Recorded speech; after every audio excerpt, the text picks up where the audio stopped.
Well, next this evening to the South Yorkshire Domestic Abuse Charity, which needs to raise tens of thousands of pounds before the end of next month to save it from closure.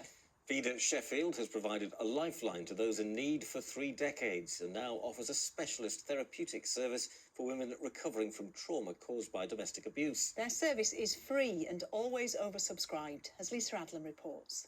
Yeah. I'm like, God, I've come a long way. Sessions like this at Vida in Sheffield allow women to take the first steps to recovery from the trauma of domestic abuse. Many, like Gemma, who now represents the charity's users, and young mum Bex, struggle to find the help they needed through the NHS and elsewhere.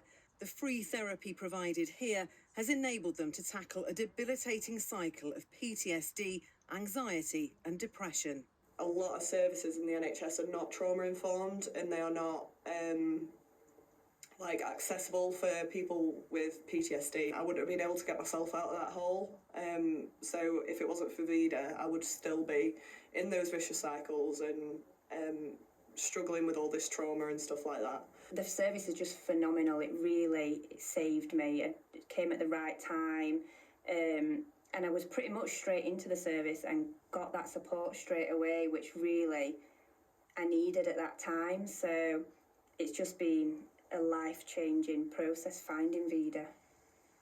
It's a life-changing process for around 250 women from across Sheffield every year, more than half of whom are referred to Vida by the NHS.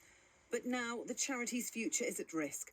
Funding cuts and fewer grants on the table mean it needs to find £54,000 by the end of January just to survive.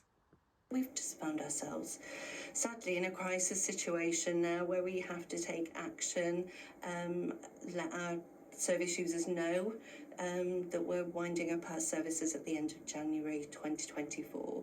We have 60% of our clients are referred to us from the NHS. So we're a lifeline for the NHS as well.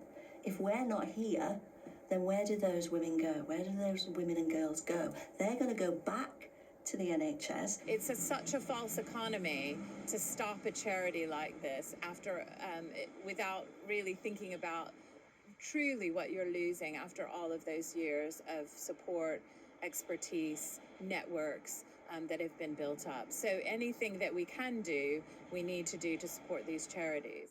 Karen and her team are waiting for the outcome of a government funding application and hoping for the best. But there are very real fears that this charity, which takes its name from the Spanish word for life, is a lifeline that could soon be cut off. Lisa Adlam, ITV News, Sheffield.